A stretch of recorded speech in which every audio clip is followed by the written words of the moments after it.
Nightwing number 20, written by Kyle Higgins, art by Brett Booth. So last issue, Nightwing arrived in Chicago.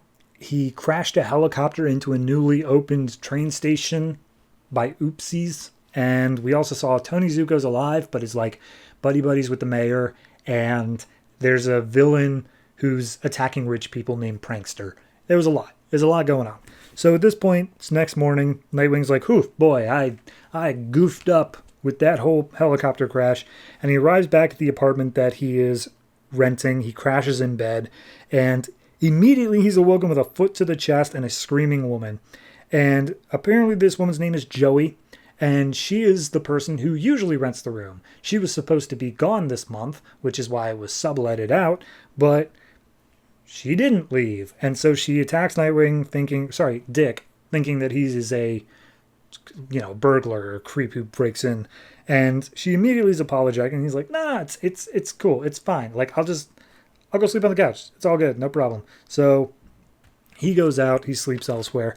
We see at the Steelworks building, police arrive because of Prankster's quote unquote prank on the rich guy who was embezzling funds or something from the city. And it turns out that the wolf that he was with, I'm not going to explain, just check out last issue, is eating his arm. His arm has been fully chewed off. And the guy's like, "Please help me. I'm going to die." So at that point, Nightwing awakes to a loud thud noise repeatedly. And turns out that Joey is a programmer, and people are whining to her about like their passwords being leaked and stuff like that, even though she told them it was a security issue beforehand. And she's throwing a tennis ball against the wall in frustration. And she's like, "Oh, geez, I'm sorry I woke you up. We're really getting off to a bad start, aren't we?" And she's like, "Hey, as long as you're not kicking my ass anymore, I'm good." So then the guy who rented the room shows up, and I'm not even sure he has a name. He doesn't have a name. So he's all pissed off because like, "Oh yeah, no, the Nightwing showed up and blew up our train station. Why? What? All those superheroes and masks, they make things worse for everyone else." And Dick's like, I'm sure he had a good reason for it." So at this point, he gets a text from Johnny Spade, who's the guy he talked to last night about getting some info on Tony Zuko, saying to meet him somewhere. So we go to City Hall, and we see the police sergeant is giving the breakdown on that embezzling guy and prankster and all that. And he's like, "Yeah, we found out that he totally was embezzling based off prankster's evidence, and he probably got better than he deserved with how much he took from our city." And the mayor's like, "Okay, well, why is why torturing politicians is still a bad thing? Like, we shouldn't embrace that, Sergeant, no matter if they're guilty or not. Also, my guy said something about a Tony Zuko. You know what's up with that?" And the sergeant's like, "That must have been a bad lead. He died for sure. He's definitely not alive." And so the sergeant walks off, and Tony Zuko immediately walks in, and he's like, geez, Mayor, you gotta help me. Last time Nightwing was on my tail, I had to leave town. I had to leave my daughter. I am a heartbroken man, Mr. Mayor. You gotta protect me from the scourge that is Nightwing." And the mayor's like, "Yeah, no, don't worry. We are on it. We will take care. You are safe."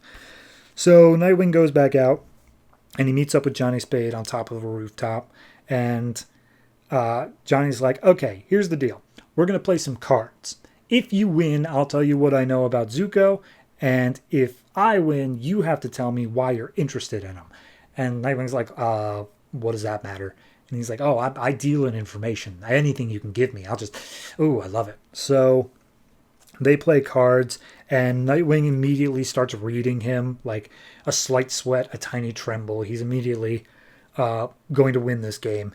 And so he tells Nightwing, "Yeah, I played cards against this guy. All I could get from him was that there is a building, the Museum of Science and Industry in Chicago, and the security guard was told not to come to work that night. He was told to leave it uncovered. So whatever's going to happen is going to happen there." So we cut over to there, and we see another dude who designs, insulation, like lightning insulation, to protect people's homes from lightning. And it's a scam. He knows it doesn't work and that those things will actually kill him. So Prankster has jigsawed this guy and has put him into his own lightning insulator and is going to fire off lightning at him. And if he isn't scamming people, he'll live. But if he is, then he'll die. And so he lights up the Tesla coil, and then Nightwing breaks in and immediately just saves the guy. And he's like, hey, Prankster, I was wondering when we'd meet. And Prankster's like, oh, hey, Nightwing, you showing up at a really bad time. And Nightwing just tells him, okay, here's the thing. Either you can give up and we both walk out of here together, or I drag you out. So what's it going to be? And Prankster's like, come on. I thought you were cool. I thought we were going to be cool. Whatever. So he just presses a button on his like little screen pad. And all of a sudden, Nightwing's visor, his like heads-up display, goes pitch black. He's unable to see. And he's like, anything that's tech-related I can get into. And your eyes, your little scanners or whatever, and your retinas, they have tech. So, yeah, you're running blind.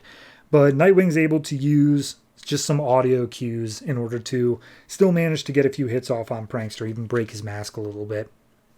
And Prankster's like, okay, all right, fair enough. I gave you a bit too much rope. So he turns back on the Tesla coil, which makes a loud electricity sound that Nightwing can't hear anything over.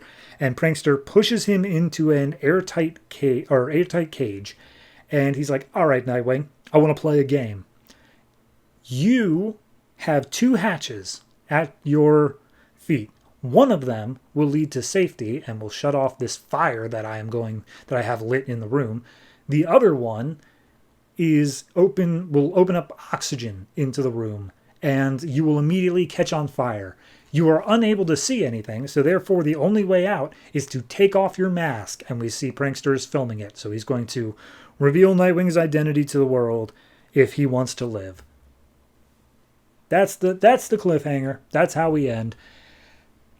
I gotta say, I don't feel like pretty much anything happened this issue. It kind of just feels like we mostly stayed in place. I think the biggest issue comes from we've got the Prankster plot going on, which is clearly what we want to focus on at this point, whereas the larger plot of Tony Zuko is still eating up like 4 pages of this book.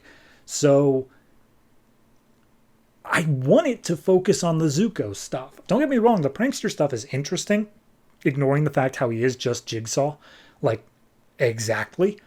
The Zuko stuff is what I was promised, and while it is getting some interesting developments in that Zuko seems genuinely afraid of Nightwing messing up his life some more, like he feels like he turned a corner, at least it's written that way, I'm not getting enough of it that I feel like it's the main plot. The main plot is clearly this Prankster stuff, and it's fine. It's not great. I'm just...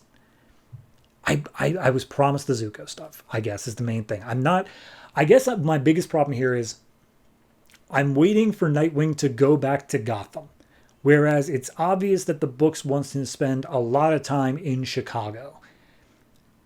And I'm not interested in that yet, and it hasn't made me interested in that yet. So once we set down permanent roots here in Chicago, I'll be more interested in let's find a rogues gallery here in the Second City. But we're not there yet.